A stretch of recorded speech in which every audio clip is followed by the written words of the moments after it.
Assalamualaikum warahmatullahi wabarakatuh. Perkenalkan, nama saya Yasmin Azhara Edwin dengan NIM 21204061.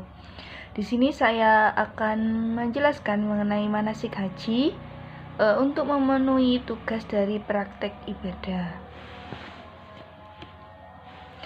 Yang pertama, saya akan menjelaskan mengenai pengertian haji.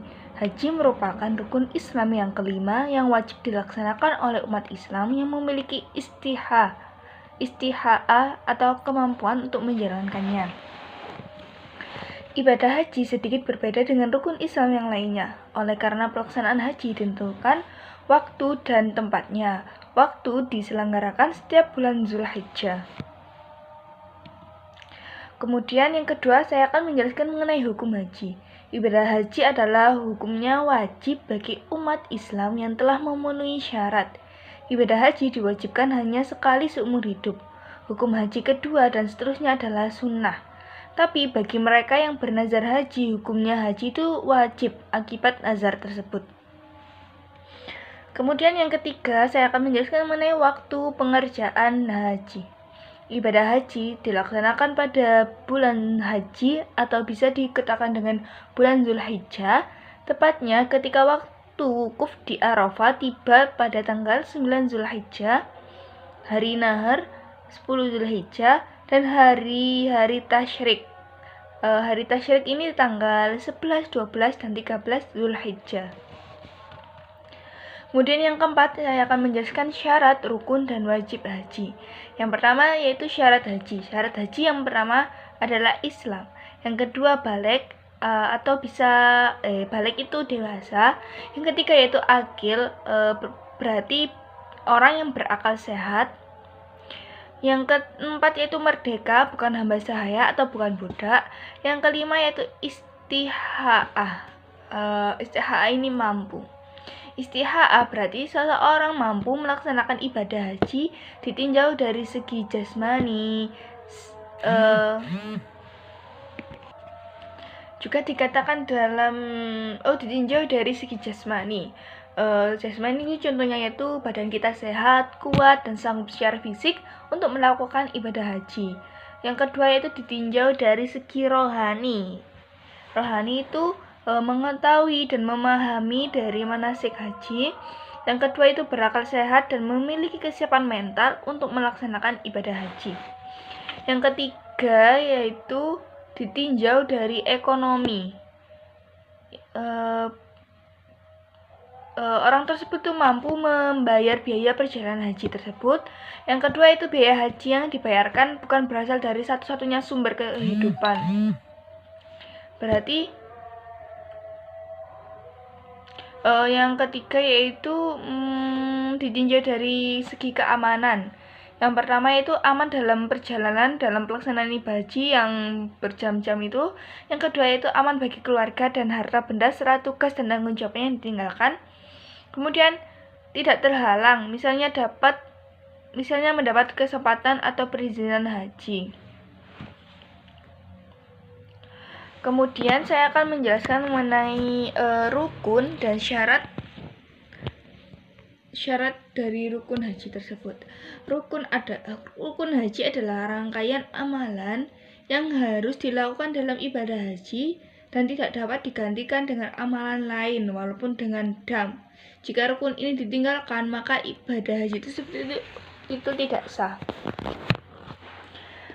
Rukunnya yaitu yang pertama ihram atau bisa disebut dengan niat.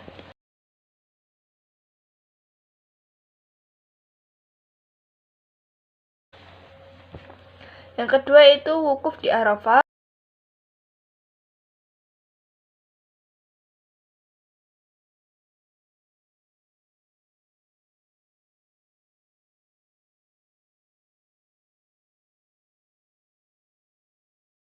Yang ketiga yaitu tawaf ifdal.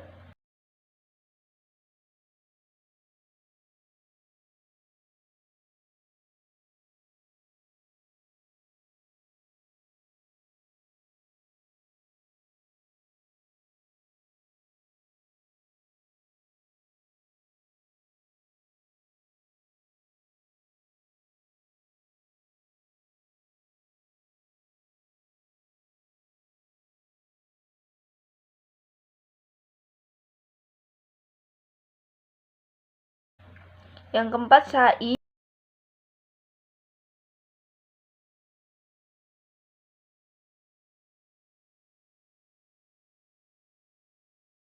Yang kelima, cukur.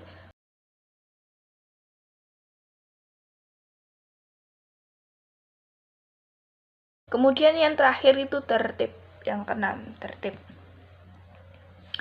Kemudian saya akan menjelaskan mengenai wajib haji. Dalam pengertian, wajib haji adalah rangkaian amalan yang harus dikerjakan dalam ibadah haji yang bila salah satu amalan itu tidak dikerjakan, maka ibadah haji seseorang tersebut itu dianggap tidak sah dan harus membayar dam. Dam itu denda. Jika seseorang sengaja meninggalkan salah satu rangkaian amalan itu tanpa adanya uzur syar'i, ia berdosa. Wajib haji adalah salah satunya ihram, yakni niat berhaji dari miqat. Yang kedua yaitu mabit di Muzdalifah. Yang ketiga itu mabit di Mina. Keempat itu melemparkan jumroh Aqabah, mulai dari jumroh ula, wustoh, dan Aqabah. Yang kelima itu tawaf wada bagi yang orang meninggalkan Mekah. Kemudian saya akan menjelaskan mengenai macam-macam pelaksanaan haji. Yang pertama yaitu haji ifrad. Kata ifrad berarti menyendirikan. Artinya, seorang melaksanakan ibadah haji saja tanpa melaksanakan umroh. Jadi tidak dilakukan secara barengan, melainkan secara sendiri-sendiri. Orang yang melaksanakan haji jenis ini tidak dikenakan dam dan dapat dilaksanakan dengan cara yang pertama itu melaksanakan haji saja tanpa melaksanakan umroh. Yang kedua itu melaksanakan haji dulu lalu melaksanakan umroh setelah selesai berhaji. Tidak boleh dicampur jadi satu. Kemudian yang kedua itu haji kiron. Kata kiron berarti berteman atau bersamaan. Maksudnya itu orang melaksanakan haji dan umroh secara bersamaan dan sekali niat untuk dua pekerjaan tapi harus membayar dam. Yang ketiga yaitu haji tamattu. Haji tamattu itu kata tamattu artinya itu bersenang-senang. Maksudnya orang tersebut itu melaksanakan umroh terlebih dahulu.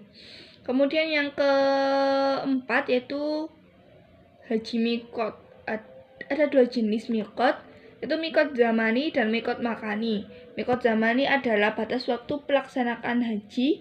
Menurut jumhur ulama, miqat zamani dimulai sejak 1 Syawal sampai terbit fajar 10 Zulhijjah.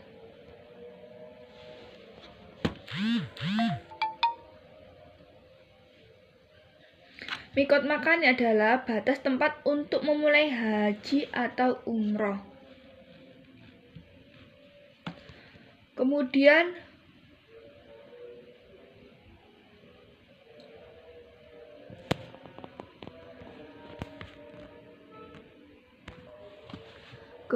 ihram. Kata ihram berasal dari kata ahramu yahrumu ihraman yang berarti mengharamkan. Dalam konteks haji dan umroh, ihram berarti masuk dalam keharaman. Istilah menurut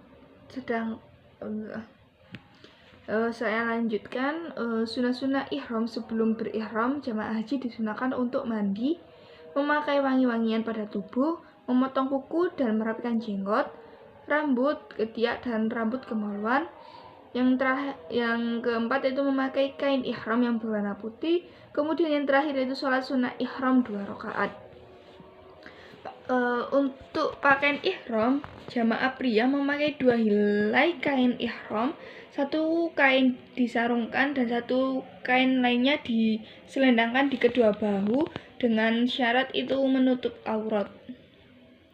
Saat ia tawaf disunahkan memakai kain ihram dengan cara ittiba, yaitu meletakkan bagian tengah selendang di bawah bahu kanan, sedangkan kedua ujungnya di atas bahu kiri. Adapun larangan ihram, selama dalam keadaan ihram, seorang jamaah haji wajib menjaga dirinya agar tidak melanggar satupun larangan ihram yang terdiri atas. Untuk larangan bagi laki-laki, Yang pertama, memakai pakaian bertangkup. Pakaian yang antara ujung kaki disatukan secara permanen seperti celana atau baju. Kemudian yang kedua itu dilarang memakai kaos kaki atau sepatu yang menutupi mata kaki dan tumit. Untuk perempuan dilarang menutup kedua telapak tangan dengan kaos tangan dan menutup muka dengan cadar. Selama berihram, baik laki-laki maupun perempuan dilarang yang pertama itu memakai wangi-wangian, kecuali yang sudah dipakai di badan sebelum niat haji atau umroh, memotong kuku dan mencukur atau mencabut rambut dan bulu badan, memburu dan menganiaya atau membunuh binatang dengan cara apapun kecuali binatang yang membahayakan. Yang keempat yaitu memakan hasil buruan. Yang kelima memotong kayu-kayuan dan menyabut rambut. Yang keenam menikah atau meminang perempuan untuk dinikahi. Yang ketujuh yaitu bersetubuh dan pendahuluannya seperti bercambu, mencium, merayu yang mendekatkan syahwat. Kedelapan yaitu mencaci, bertengkar atau mengucapkan kata-kata kotor. Kemudian yang ke-9 yaitu melakukan kejahatan dan maksiat. Yang terakhir, yang ke-10 yaitu memakai pakaian dicelup dengan bahan yang wangi. Yang terakhir yaitu hal-hal yang diperbolehkan ketika ihram. Dalam kondisi ihram, jamaat tersebut diperbolehkan yang pertama membunuh binatang buas atau membahayakan. Contohnya itu kalajengking, tikus, ular, anjing buas, gagak, nyamuk, lalat, binatang yang membahayakan. Yang kedua yaitu mandi. Yang ketiga menyikat gigi. Yang keempat yaitu berbekam. Yang kelima itu memakai minyak wangi balsam yang dimaksud untuk pengobatan. Kemudian yang keenam memakai kacamata, jam tangan, cincin, dan ikat pinggang. Yang ketujuh bernaung di bawah payung, mobil, tenda, dan pohon. Kedelapan membuka tangan dan kaki bagi wanita ketika berwudu di tempat wudu perempuan. Yang ke-9 mencuci dan mengganti kain ihram. Yang ke-10 yaitu menggaruk kepala dan badan. Yang ke-11 menyembelih binatang ternak jika jinak dan binatang buruan laut. Yang terakhir yaitu memakai perhiasan bagi wanita. Sekian penjelasan mengenai manasik haji dari saya. Wassalamualaikum warahmatullahi wabarakatuh.